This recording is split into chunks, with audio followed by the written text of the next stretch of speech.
Hello everyone! Welcome back to Did It Work? My name's Nina, and today I'm going to be making blueberry pancakes. Yay, I'm excited about this. This recipe is from Trisha Yearwood, and I got it from foodnetwork.com. So if you just Google Trisha Yearwood blueberry pancakes, it's going to take you to this site. I made this a long time ago for my children, and we're going to make it again today. I know, you're asking me, why are you making a recipe that you've already made? You always say when you do recipes, you've never made them before. That is a valid and wonderful question. I have a great reason of why I'm breaking my rule. I have two visitors. Here they are, the young ones. They're going to be here helping me make this childhood recipe that he has eaten before. And Sierra does like blueberries, and this has lemon in it, and she is a lemon fanatic. So I thought this would be great for them to make themselves so they can take it home with them. So without further ado, let's go ahead and get started. I am going to hand it over to the young ones, and you're just going to hear my voice in the background giving them instructions, and you're going to get to hear a little bit more about their visit. What up, what up, what up?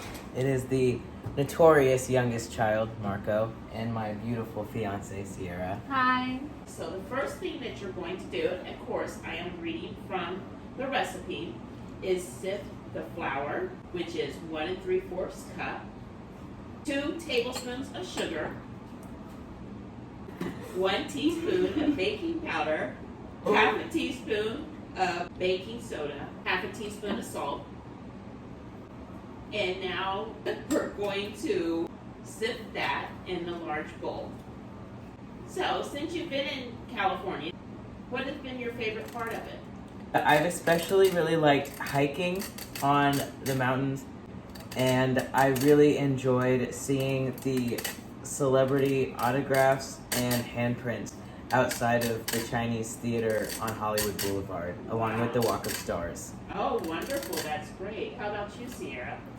Well, we actually came out for my birthday, and my favorite time out here has been my birthday day. The Big 21! So we had bottomless mimosas, and then we had a hibachi steak dinner, and it was just absolutely incredible. Wow, that sounds wonderful. Just a few large pieces left. Okay, if you have the large pieces left, like she said, you can take the spatula and press down in there, and that will help make it go through. If they're being stubborn and absolutely will not dissolve, I just throw them wet. So next after that, in a separate large bowl, you're going to lightly whisk the eggs, add the milk, the sour cream, and half of the melted butter. So right there, what Marco picked up is half of the melted butter, because over there by the stove behind Sierra is the other half of the melted butter, and the vanilla. We can whisk that to blend. So Marco, while she's whisking that, if you could get the dry ingredients back from over on the other counter, and take one of the empty canisters and make a well in the middle of that flour. Okay? And if you could pour the egg mixture into it, and then we're going to whisk those together until they're blended. So Sierra, I heard you say you went to a hibachi grill for dinner on your 21st birthday. How was that experience? It was absolutely incredible. Nina's amazing cousins took me out to dinner, and we had the most insane grill cook I've ever seen at a hibachi grill. He sang R&B. He was hilarious. I'm pretty sure Nina fell in love with him. Oh, no. I really did. I think at one point in time, I leaned over and said, oh my goodness, you guys might be going home alone. Unfortunately, Cupid wasn't there, and so it didn't pan out. Tell me more. How about you, Marco? How was your experience? I really enjoyed it. It was the best entertainment I've ever had at a hibachi grill. He did a whole drumline thing. It was really cool, and he sang to us. He spelled out "I love you" in the food that he was cooking right in front of us. It was really cool. It was nothing like I've experienced at hibachi in Kansas or Missouri, for sure. That is finished whisking. Okay, how is the texture? Is it too runny, too thick? How do you think it is? It looks exactly like pancake batter. Okay, and now we're going to fold in that lemon zest, and then we're going to gently fold in the blueberries. The reason why we want to gently fold in the blueberries is because we don't want to turn our pancake batter blue or purple. So we want to gently fold them in. That is the reason why I also have the paper towel to soak up any of the juices. Then after that, Marco, if you could go over to the stove and turn the burner on medium heat under the skillet, or you can use a griddle onto medium heat. So now we moved over to the stovetop, and you can see the young ones are behind me back here chilling out for a little bit. And we're going to use the remaining melted butter to coat the bottom of the pan. And I'm going to just pour a little bit on here. You can hear it is hot. We're going to coat the rest of this on this pan. Use my spatula. Oh, I can smell that butter. That was wonderful. To stir it around. And for each pancake, we're going to pour a quarter of a cup. Cook 3 to 4 pancakes at a time, depending on how the size of your cooking vessel. So we're going to see how many we can get in here. I think I might actually be able to get 4 of them in here using this. So, what mountain did you climb, Marco? You said something about climbing a mountain.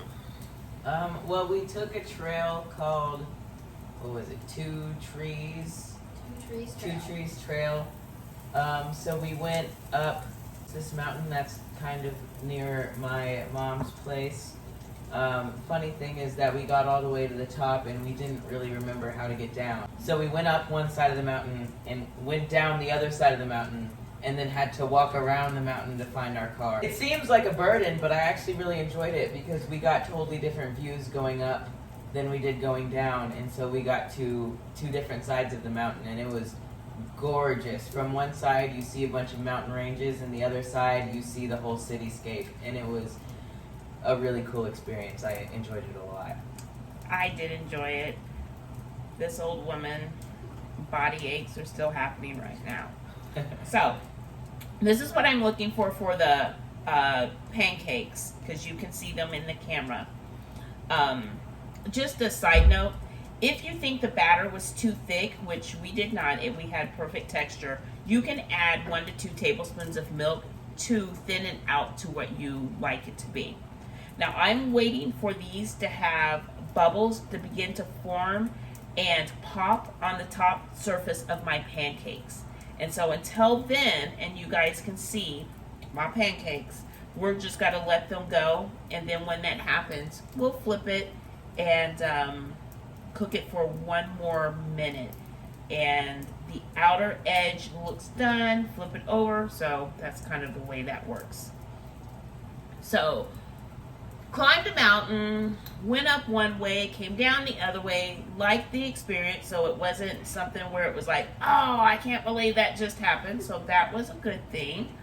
What else did you say? You said something else. What else did you like in the beginning? I really enjoyed seeing the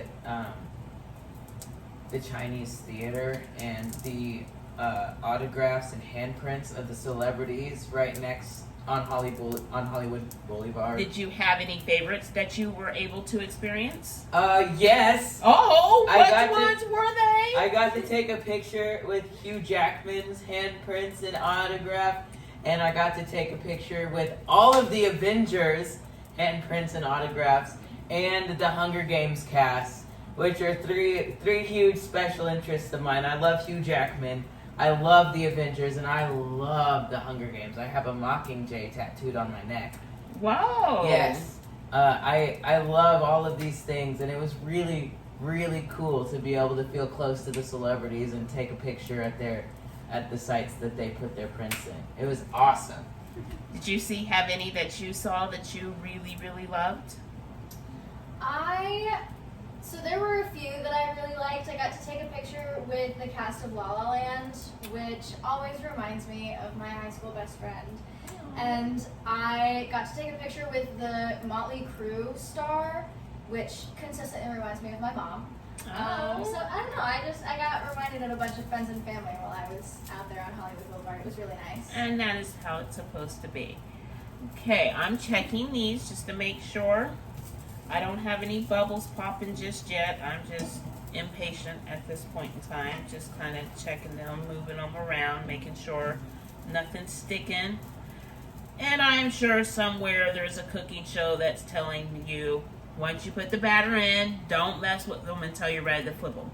If it is, listen to them, because I'm just a home cook. I'm not a chef, and I kind of do what I want. It's really hard for me to stick with a recipe and not alter it, but I've been succeeding so far. I know that you're prompting.